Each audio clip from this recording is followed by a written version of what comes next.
주일 오후 예배 드리고 있는데요. 여러분, 이 주일 오후 예배 정식 이름이 뭔지 아세요?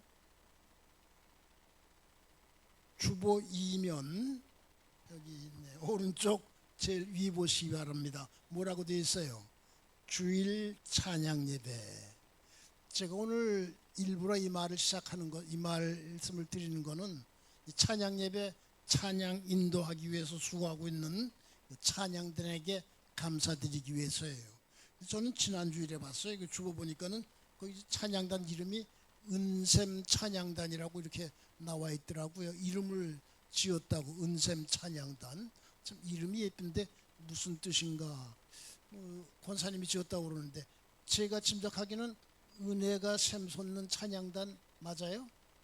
네, 맞는다고 그럽니다. 여러분, 은샘 찬양단 이렇게 참 수고에 대해서 감사드리고, 은혜가 샘솟는 찬양단인데 은혜 많이 받으시기 바랍니다. 그리고 늘 이 저기 앉아서 이렇게 반주하고 계시는 권사님, 김민수 권사님이죠. 그 일부러 그러시는지 모르겠지만 모니터 뒤에 잘 보이지 않는데 앉아서 이렇게 반주를 해주시는데, 또 반주해 주시는 수고에 대해서도 감사를 드립니다. 저희 교회 이 주일 찬양 예배에는 네 분 목사님이 돌아가면서 설교하고 있습니다. 그러니까 여러분 어때요? 정신없어요? 그러시는 분이 계실지 모르겠어요.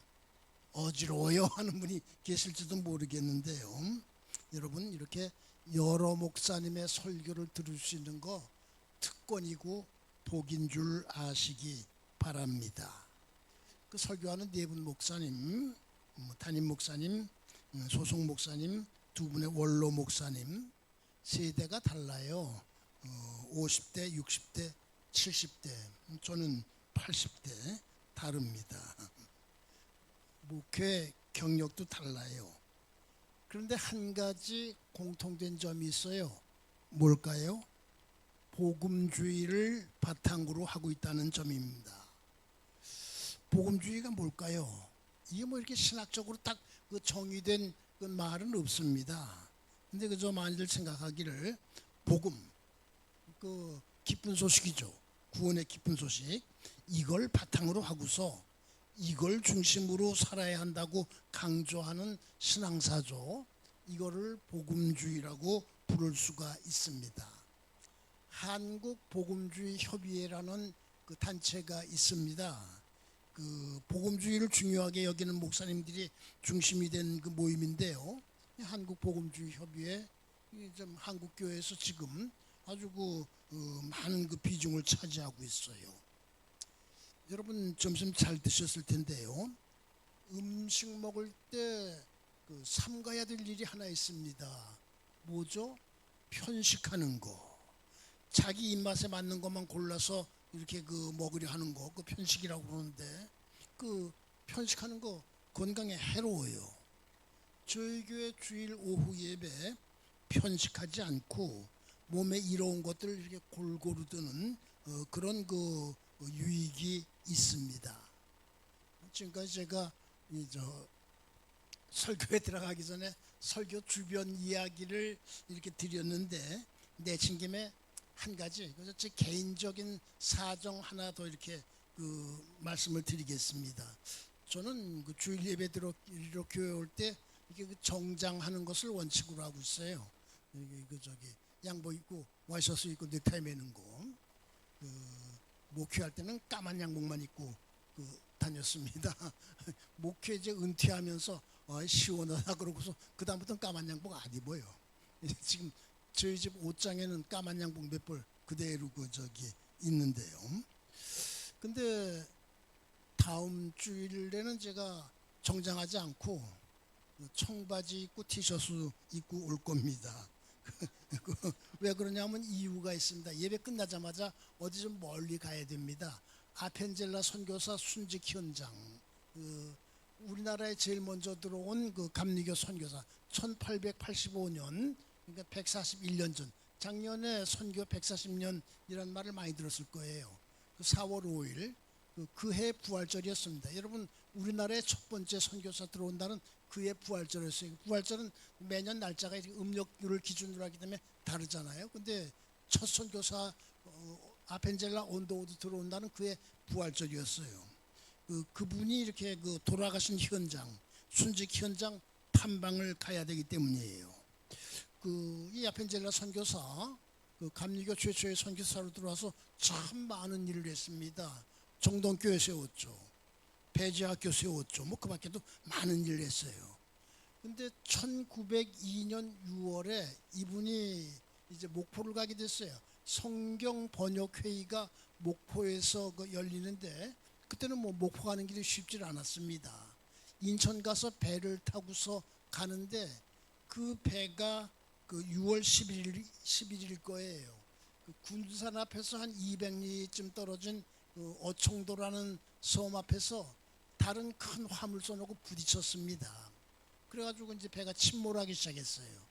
아펜젤라 선교사는 배에서 탈출을 했는데 탈출을 하고 나서 보니까는 자기를 도와준 조사라고 그래요. 이름이 조한규인데 그 다음에 자기가 돌보던 여학생, 고향 가던 여학생이 있어요. 배에서 나오지 못했거든요. 그래서 그들을 구하기 위해서 다시 배로 헤엄쳐 갔습니다. 그것이 우리 감리교 한국 감리교의 첫 선교사인 아펜젤라 선교사의 최후였습니다. 그런데 최근에 거기 이제 이 어청도라는 섬은 군산에서 70km 떨어진 지점인데 거기 어민들 사이에서 하는 얘기가 있어요. 이렇게 어청도 앞바다에서 이렇게 어군 탐지기로 이 바다 밑에서 뭐가 이렇게 포착이 되는데 그게 저 아펜젤라 선교사가 탔던 배인 것 같다, 그런 얘기가 떠돌고 있고요. 또 뭐 어느 어부는 말하기를 거기서 유난히 고기가 잘 잡힌다, 뭐 그런 말도 있고. 그래서 저 한국 기독교 역사를 연구하는 학자들끼리 우리가 거기 가서 한번 확인을 해보자. 그러니까 확인은 지금 하기 어렵겠죠. 뭐 확인하려면 이제 잠수부도 투입해야 되고 뭐 그러는데 어쨌든 현장을 한번 가보자. 그리고 거기서 뭐 추모 예배라도 한번 드리자. 그래서 다음 주일 오후에 한 3시간 자동차로 가서 서천이라는 곳이 있어요. 거기서 아펜젤라를 기념하는 교회들 가운데 하나가 있습니다. 아펜젤라 선교사를 기념하는 교회는 우리나라에 여러 군데 있어요. 목포에도 하나 있고요, 군산에도 하나 있고, 서천에도 하나 있고, 그건 교회 이름이 아마 동백전 교회일 거예요. 서울에도 저 서대문에 아펜젤라 인후교회, 원래 이름은 인후학사라는 그 학생들을 위한 기숙사였는데 이 아펜젤라 인후교회 여럿 있는데 거기 가서 저녁에 주일 저녁에 학술 회의를 갖고 그 다음날 월요일 날 그 교회 권사님이 낚시꾼들 이렇게 태우고 영업하는 배를 빌려서 한 2시간 반 가야 된다고 그래요. 현장을 가서 확인하자. 감신대 교수하던 이덕주 교수를 비롯해 가지고 아까 말한 아펜젤라 인후교회를 다니고 있는 홍성표 목사, 뭐 여러 사람들이 가서 가기로 했는데 제가 가서 추모 예배를 인도하게 되어 있습니다. 근데 3시간 서천까지 3시간 가야지, 거기서 또 배 타고 2시간 반 넘게 가야지 정장을 하고 가기는 조금 어색한 코스거든요.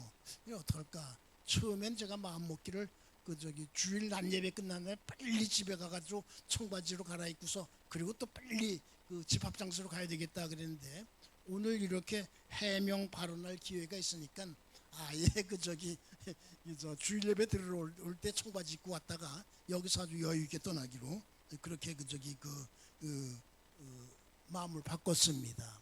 이렇게 말씀드리는데 제가 이 말씀을 드리는 이유는 한국 감리교회 첫 선교사인 아펜젤라 선교사 끝이 그렇게 아주 참 뭐라 그럴까요? 아름다웠다고 그럴까? 저는 비장했다고 그렇게 얘기를 하는데 성경 번역 회의 참석하기 위해서 목포까지, 그때 목포하는 거 쉬운 일 아니었거든요. 뭐 기차도 없었을 거예요. 거기까지 가고 뭐 자기가 빠져나왔는데 이렇게 동행들이 있는 걸 생각하고 다시 이렇게 헤엄쳐더라고. 천국 가면은 아펜젤라 선교사 상급을 많이 받고 막 좋은 자리에 계실 거예요. 그 감리교 최초 선교사의 그, 그, 그 죽음 그걸 순직으로 이렇게 규정이 되어 있는데 저는 순교적 순직이라고 이렇게 부르고 있는데요. 그걸 지금 말씀드리고 싶어서 이 말씀을 드렸습니다. 자, 이제 설교. 주일 오후 예배에서 구약 이사야서를 강의하고 있습니다. 신약만 살피지 않고 이렇게 구약도 살피는 거, 그것도 이렇게 그 편식을 피하는 일 가운데 하나입니다. 오늘 그 이사야서 강의 5번째인데요. 이사야는 신구약 성경 66권에서 두 번째로 분량이 많은 성경입니다. 첫 번째는 뭐예요? 첫 번째는 시편. 몇 장, 거기서는 장이라고 하는, 그렇지 않고 편이라고 그러죠. 시편 몇 편으로 돼 있어요? 150편. 그 다음에 이사야서 그 66장 이렇게 돼 있어요. 그거 저기 한 주일에 그 한 장씩 강의하면 언제 끝날지 몰라서 막 건너뛰고 그러는데요. 이 7장은 한 장을 두 주일에 나누어서 이렇게 강의하려고 합니다. 여러분 먼저 그 오늘 본문의 끝부분 9절의 후반부 뒷부분이요. 다시 한번 그 보시기 바랍니다. 9절의 끝부분. 만일 너희가 굳게 믿지 아니하면 너희는 굳게 서지 못하리라. 많은 성경학자들이 공통적으로 이사야서의 그 중심이 되는 말, 키워드, 그거는 믿음이라고 이렇게 말해요. 믿음. 그리고 이 7장 9절의 그 후반부가 이사야서의 요절이라고 그렇게 그 말하고 있어요. 여러분 9절 뒷부분 함께 읽겠습니다. 띄워주세요. 예, 9절 뒷부분 같은 목소리로 읽겠습니다. 시작.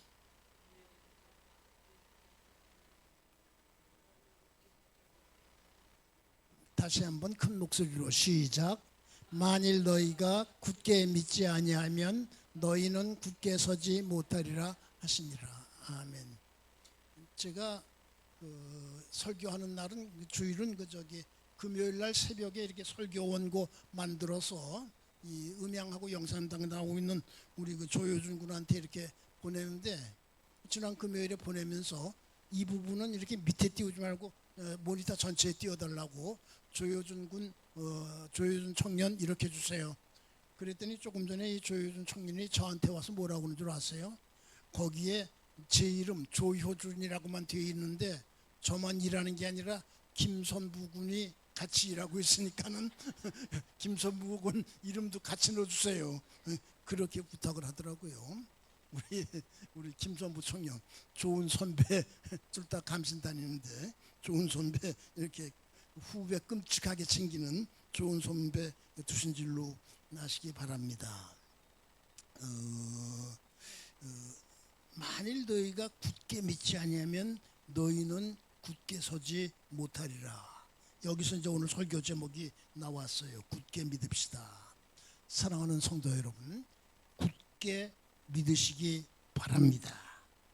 재작년에 나온 새한글 성경 보니까는 여기 굳게를 확실하게라고 이렇게 번역했습니다. 여러분 확실하게 믿으셔야 됩니다. 믿는 동 마는 동에서는 안 돼요.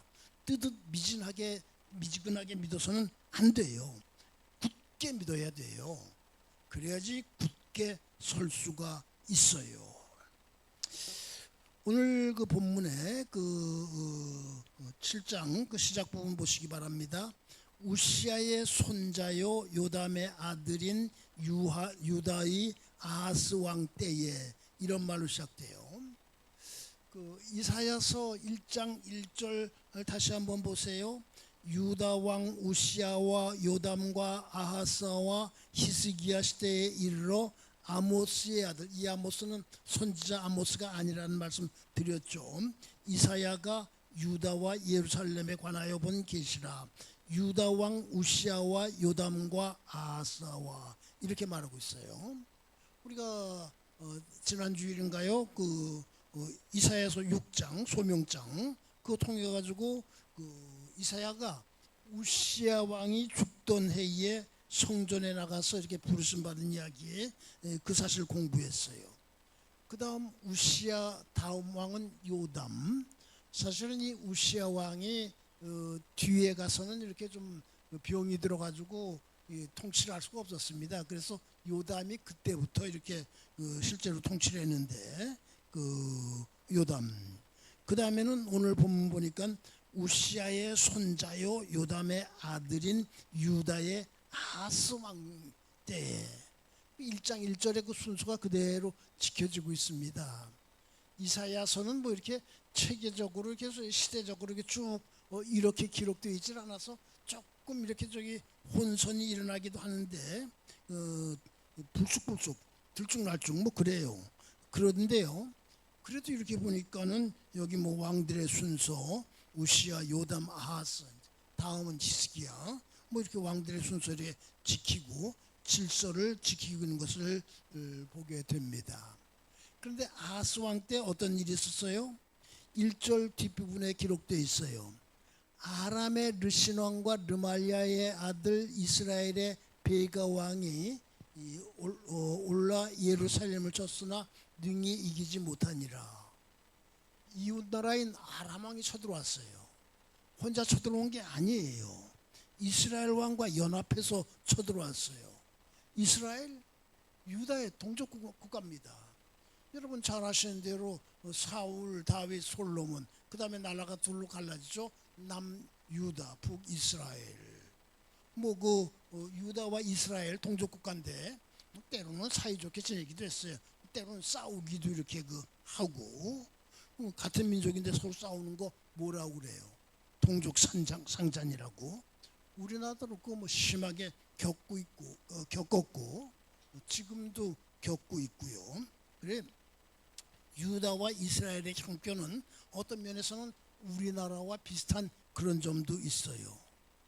이때요, 국제 정세가 아주 복잡했어요. 아수르라는 강한 나라가 있었습니다. BC 745년, 기원전 745년에, 그러니까 지금으로부터 2771년 전입니다.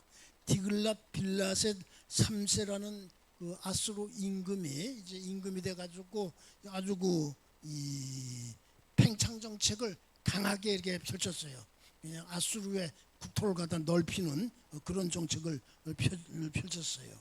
그러니까 주변의 작은 나라들이 연합해가지고 거기에 이렇게 맞섰습니다. 그러니까 아람 왕 르신, 이스라엘 왕 베가 왕도 아수르에게 힘을 합해가지고 저항을 했어요. 이들은 유다 왕 아하스를 보고 우리 같이 힘을 합하자고. 근데 아하스는 어떻게 했어요? 아니에요. 오히려 아수르한테 굽혔어요. 열왕기하 16장을 보면 그때 일이 잘 기록되어 있는데, 그러니까는 아람 왕 르신과 이스라엘의 베가 왕이 예루살렘을 치려고 한 겁니다. 몹시 복잡해요. 근데 여러분 기억하기 어려우면요, 그때 이사야가 활동하던 때 이 남왕국 유다의 형편이 위험했다, 어려웠다, 그래서 이렇게 기억하고 있으면 됩니다. 아람과 북왕국 이스라엘이 동맹했다. 유다의 왕과 백성들의 마음이 어땠습니까? 2절 뒷부분에 잘 표현되어 있어요. 왕의 마음과 그의 백성의 마음이 숲이 바람의 흔들림같이 흔들렸더라. 숲이 바람의 흔들림같이. 왜 바람 불면 숲이 쏴 하고 흔들리잖아요. 동요가 심했어요. 지금 국제 정세, 우리나라의 형편, 이거 참 안정되어 있다고 하기는 어려워요. 지금도 참 여러 가지로 흔들리고 있지 있습니까? 아람과 이스라엘 연합군이 쳐들어온다, 이 소식 들릴 때 아하스 왕 어떻게 했습니까? 이게 3절 뒷부분에 기록되어 있는데, 윗물 수도끝가에 나가 있었습니다. 이 윗물 수도끝은 기드론 골짜기에 있는 기혼샘일 거라고 이렇게 성경학자들은 말하고 있습니다. 수원지예요. 전쟁 나오고 그럴 때 이 물부터 확보하는 거 아주 중요한 일입니다. 그러니까 그 왕이 거기 나갔을 거예요. 여러분 그 한자 수고 가운데 읍참마속이란 말인데 그 말의 뜻을 아세요? 그 말이 왜 생겼는 줄 아세요? 삼국지에 나오는 얘기인데 총나라 제갈량의 부하인 마속이라는 지휘관이 이제 그 위나라 군대하고 싸우는데 가정이라는 곳에 진을 쳤는데 이게 물을 얻기가 어려운 곳에 진을 쳤습니다. 그래 부하 장수들이 이거 안 된다고 그랬는데 염려 말라고 그러고 저기 진을 쳤다가 뭐 크게 패했습니다. 그러니까 제갈량이 하는 수 없이 퇴각하는 수밖에 없었죠. 마속 제갈량이 참 아끼는 부하인데 제갈량이 울면서 눈물을 머금고 마속을 참 처형했다 그런 뜻인데 그 원칙을 지키기 위해서 아끼는 사람을 처벌한다 이랬을 때 쓰는 말인데 물이 없는 곳에 진을 쳤다가 그렇게 아주 그냥 그 나라를 어렵게 만들었습니다. 물 참 중요하죠. 뭐 우리가 그 8월에 남부 지역 생각하면 알 거예요. 아주 그 중선까지 아주 심한 가뭄에 시달렸습니다. 소방차들은 그냥 뭐 이렇게 비상에 이렇게 대비하는 그런 설비들인데 전국의 소방차 수백 대가 경남 지역에 모여가지고 논에 밭에 이렇게 그 물을 대느라고 아주 그냥 뭐 그게 밤낮 그 텔레비전 뉴스에 나왔죠. 그 다음에 또 비가 많이 와가지고 지금까지 이렇게 복구에 바쁘고 그렇습니다. 하나님께서 지금 그때 이사야에게 뭐라고 말씀하셨어요? 너 가만히 있어. 그건 임금이 알아서 될 일이야, 처리할 일이야. 그러셨습니까? 그렇지 않았어요. 너는 아들을 데리고 임금을 만나서 이렇게 말해라 하셨어요. 4절 이하에 그 내용이 잘 적혀 있어요. 아람 왕과 이스라엘 왕이 악한 계획을 가지고 있어도 그것은 이루어지지 않는다. 하나님은 그들에 대해서 이런 계획을 가지고 계신다. 너희는 하나님을 믿어야 된다. 믿지 아니하면 굳게 서지 못한다. 그렇게 말씀하셨어요. 여러분 지금 세계 정세 참 복잡하죠. 중동 사태 아주 심하게 꼬여 있어요. 우크라이나와 러시아의 전쟁 참 지루하게 여러 째 계속되고 있습니다. 대만 문제도 매스컴에 가끔 등장하더라고요. 지진 소식도 들리고요. 지난주일 그 난예배 설교에서 담임 목사님께서 지진 문제에 대해서 아주 자세하게 말씀해 주셨는데 근데 집에 가니까는 그 뉴스 시간에 또 지진 소식이 나오더라고요. 인도네시아에서 진도 7.7의 강한 지진이 일어나가지고 53명이 사망하고 5천여 명이 대피했다. 그런 뉴스가 나오더라고요. 지진뿐만이 아니에요. 유럽의 프랑스, 스페인, 그리스, 튀르키예에서 연쇄 산불이 발생했다. 그 산불의 피해는 원자폭탄 20개가 떨어진 것과 맞먹는다. 이 산불의 원인은 기후변화 때문이다. 앞으로도 반복될 가능성이 있다. 뉴스 시간에 그렇게 나오더라고요. 다른 나라 얘기할 필요 없습니다. 한반도 문제 이것도 간단하지 않습니다. 북한이 적지 않은 핵을 보유하고 있어요. 57개 핵무기를 보유하고 있다고 트럼프 대통령이 두 번, 세 번 말했죠. 우리나라 전문가들은 아니다, 그 이상이다 이렇게 말하고 있습니다. 북한은 그걸 공개적으로 인정받기 위해서 북한은 핵보유국이다. 그것을 인정받기 위해서 애쓰고 있고요. 여러분 6.25 때 북한군이 탱크 앞세우고 쳐들어왔어요. 그때 남한 사람들 탱크 처음 보고서 많이 놀랬습니다. 그 탱크 때문에 그때 그 남한 군대가 아주 처음에 아주 막 밀렸죠. 핵무기 탱크와 비교할 수 없을 정도로 무섭습니다. 요즘 북한 자주 해요? 미사일 발사. 지난 20일 목요일에 평양에서 10여 발의 미사일을 발사했다. 올해 12번째 그 발사다. 휴전선, 그 북한에선 국경선이라고 부르죠. 그 지역에 뭐 방벽 같은 것을 더욱 튼튼하게 쌓고 있다. 뭐 이런 소식 계속해서 들려오고 있고요. 나라 내 형편도 문제입니다. 왕의 마음과 백성의 마음이 숲이 바람에 흔들림 같이 흔들렸다. 어쩌면 우리 형편을 두고 하는 말이 아닐까 그런 생각이 들기도 합니다. 중요한 것, 여러분 이때 우리는 어떻게 해야 됩니까? 답, 믿음을 굳게 해야 됩니다. 믿음을 굳게 해야 됩니다. 하나님, 우리는 어떻게 해야 됩니까? 물어야 됩니다. 하나님은 어떤 계획을 가지고 계십니까? 알기 위해서 힘써야 됩니다. 그리고 깨달아지는 것이 있으면 하나님께서 답을 주시면 이사야가 아하스 왕을 향해서 그랬던 것처럼 정확하게 담대하게 선포해야 됩니다. 그렇게 하기 위해서는 교회는 그렇게 할 수 있는 권위를 회복해야 됩니다. 사회로부터 신뢰를 받아야 됩니다. 권위 없이 신뢰를 받지 못하고 무슨 말을 하면은 그야말로 소리나는 굴이 울리는 꽹과리처럼 되고 맙니다. 옛날의 교회는 그런 권위를 가지고 있었습니다. 신뢰를 받고 있었습니다. 교회의 발언 사회에 많은 영향을 미쳤습니다. 어떤 문제가 이렇게 생기면은 그 사회는 교회는 이 문제에 대해서 무엇이라고 말하나 주목을 했습니다. 지금은 어떤가요? 지금 교회 형편이 그렇게 좋지 않아요. 이제 다음 달 9월이 되면은 각 교파가 총회를 해요. 총회 조금 지나면은 이제 그 교계 매스컴에 거의 틀림없이 실리는 뉴스가 있어요.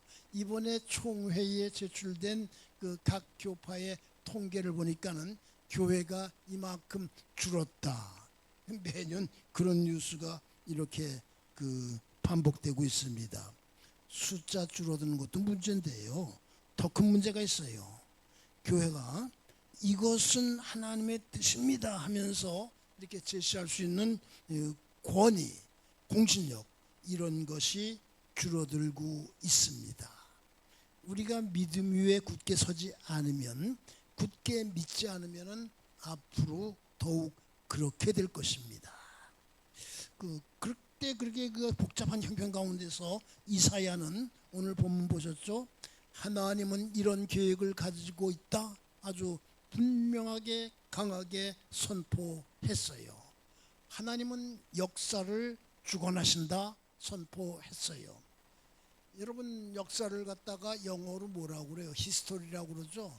그걸 갖다 좀 이렇게 아주 멋있게 풀어가지고 his story, 그의 이야기. 거기서 his은 하나님이라고, 하나님의 이야기.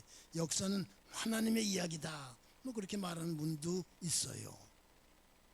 제가 목회를 할 때 담임하고 있던 교회에 이기백이라는 분이 계셨어요. 우리나라를 대표하는 역사학자였습니다. 이분이 쓰신 한국사 실론이라는 책은 오래전부터 지금까지도 우리나라의 아주 대표적인 역사책으로 꼽히고 있습니다. 평안북도 정주가 고향이에요. 오산학교 기독교 학교죠. 지금은 이 용산 이 보광동 쪽에 이사 왔는데 원래 정주에 있던 학교입니다. 그 오산학교 나오셨어요. 여러분 남강 이승훈 선생 잘 아실 텐데 그 친척이기도 합니다. 근데 이분은 신앙은 가졌어요. 근데 교회에 출석하지는 않았어요. 이런 분들을 무교회주의자라고 그럽니다. 우리나라에도 이 무교회주의 운동이 좀 있어요. 사모님은 제가 섬기고 있던, 제가 담임하고 있던 교회 장로님이었어요. 그래서 그댁에 종종 신방을 갔습니다. 신방 갈 때마다 이기백 교수님과 많은 대화 나누고 또 교회 나오시라고 힘써 권면을 했습니다. 이분이 교회 나오기 시작을 했어요. 한 번 나온부터는요 빠짐없이 이렇게 나오셨어요. 한 번 아주 어려운 얼굴을 하고 찾아왔어요. 그래서 하시는 말씀이 일본의 어느 대학에서 동경대학으로 기억되는데 명예 박사 학위를 준다고 통보가 왔는데 그 수여식을 주일에 한다고. 일본에서는 뭐 입학식, 졸업식, 그다음에 학교에 뭐 연구 수업 이런 거 다 주일에 한답니다. 그 우리나라에서 그랬다가 뭐 교회들이 다들 일어나겠죠. 근데 이게 그 여러 가지 형편상 안 갈 수 없고 제가 이번 주일에는 교회 나오지 못하겠습니다. 그 부득이 주일을 범할 수밖에 없게 됐습니다. 아주 미안해하면서 그렇게 이야기를 하더라고요. 주일 지키는 문제를 그렇게 중요하게 여기셨어요.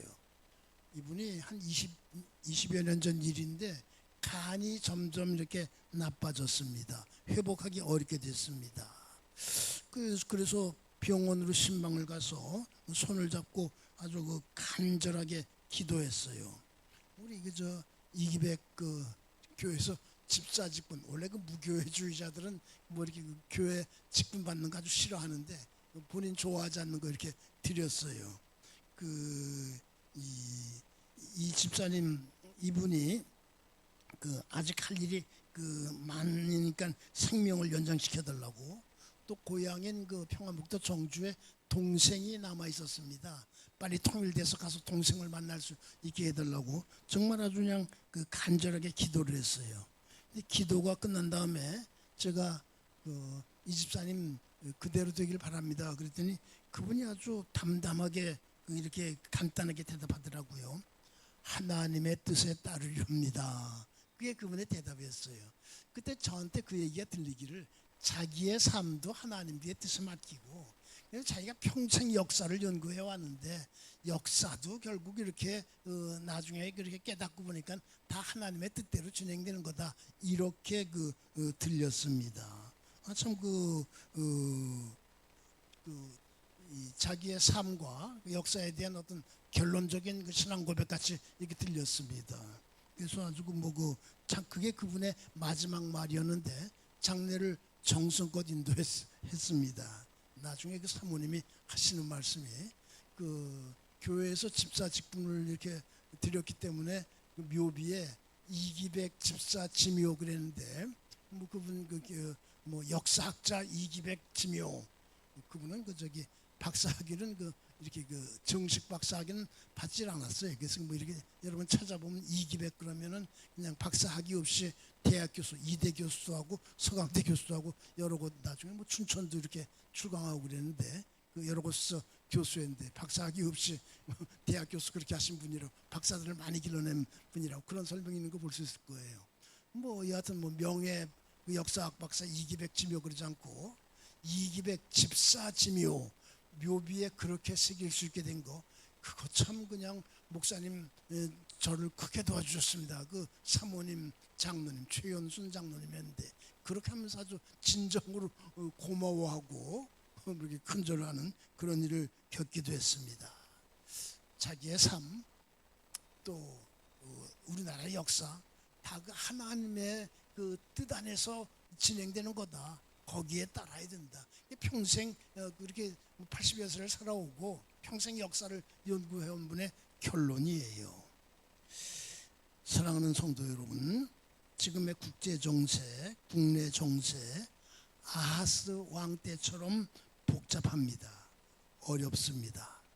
이럴 때 굳게 믿으시기 바랍니다. 사람들이 특히 정치를 하는 분들이 자기들에게 이로운 계획을 많이 세워요. 어지럽게 행동해요. 오늘 본문 가운데 있는 7절의 말씀을 우리는 그들을 향해서 선포해야 됩니다. 주 여호와의 말씀이 그 일은 서지 못하며 이루어지지 못하리라. 그래요. 사람이 계획을 세웠으나 서지 못하고 이루어지지 못한 일 얼마나 많습니까? 다시 한번 말씀드립니다. 교회는 이렇게 선포할 수 있는 힘, 공신력을 회복해야 됩니다. 이전의 교회들 그런 힘을 가지고 있었어요. 여러분 잘 아시는 대로 3.1운동 때 민족대표 34명 가운데 기독교인이 16분이었어요. 그 가운데 9분이 감리교인이었어요. 그렇게 되기 위해서는 우리는 굳은 믿음을 새롭게 해야 됩니다. 어지러운 이 세상을 향해서 하나님의 뜻에 순종해야 된다고 외쳐야 됩니다. 작년 7월 26일자 그 국민일보의 찬송가 581장 주 하나님 이 나라를 지켜주시고 이 찬송에 대한 작사자와 작곡자를 소개하는 그런 내용이 실렸어요. 작사자는 엄원영 목사님이라는 장로교 목사님인데 원래 국문학을 공부한 분이라고 그래요. 그 다음에 작사자는 신영순 박사님인데 원래 약사인데 뒤늦게 음악을 공부해서 음악학 박사를 받은 분이라고 그래요. 가사를 보니까 그대로 기도문이에요. 581장 제가 그 가사를 그대로 읽어드리겠습니다. 주 하나님 이 나라를 지켜주시고 이 땅 위에 주의 나라 세워주소서. 이 민족을 은혜로써 주의 백성 되게 하사 우리 모두 구원받아 살게 하소서. 하나님이 다스리는 나라 되어서 하늘에는 영광이요 땅에는 평화, 진리, 평화, 참정의가 강물같이 흘러넘쳐 복된 나라, 주의 나라 되게 하소서. 여러분 우리나라 이런 나라 되도록 힘써 기도하시기 바랍니다. 오늘 8월 넷째 주일이에요. 8월 광복의 달. 우리나라를 위해서 이와 같은 기도를 간절한 마음으로 드려야 됩니다. 이제 말씀 마칩니다. 국제적으로, 국내적으로 어지러운 소식이 많이 들리고 있습니다. 나라 안에 어려운 일 많습니다. 하나님을 더욱 굳게 믿으시기 바랍니다. 믿음만을 가지고 늘 걸으시기 바랍니다. 믿음 위에 서서 걸어가는 여러분과 저 용산 믿음의 용사들이 되기를. 만일 너희가 굳게 믿지 아니하면 너희는 굳게 서지 못하리라 하신 주님의 이름으로 축원합니다. 기도하시겠습니다. 만일 너희가 굳게 믿지 아니하면 너희는 굳게 서지 못하리라 하신 주님, 저희가 굳게 믿을 수 있도록 도와주시옵소서. 믿음 위에 서서 의심 버리고 걸어가도록 지켜주시옵소서. 유다 나라의 형편이 몹시 어지럽고 어려울 때 이사야가 강하게 하나님의 말씀을 선포한 것을 이 땅의 교회들이 본받게 하여 주시옵소서. 역사의 주인이신 주여, 이 땅에 평화와 안정을 주시옵소서. 특히 저희가 살고 있는 한반도가 분당의 땅, 긴장의 땅, 국제 정세에 휘말리고 이용당하는 땅이 아니라 평화의 모범을 보이는 땅이 되게 하여 주시옵소서. 믿음의 주여, 또 온전하게 하시는 예수님의 이름으로 기도하옵나이다.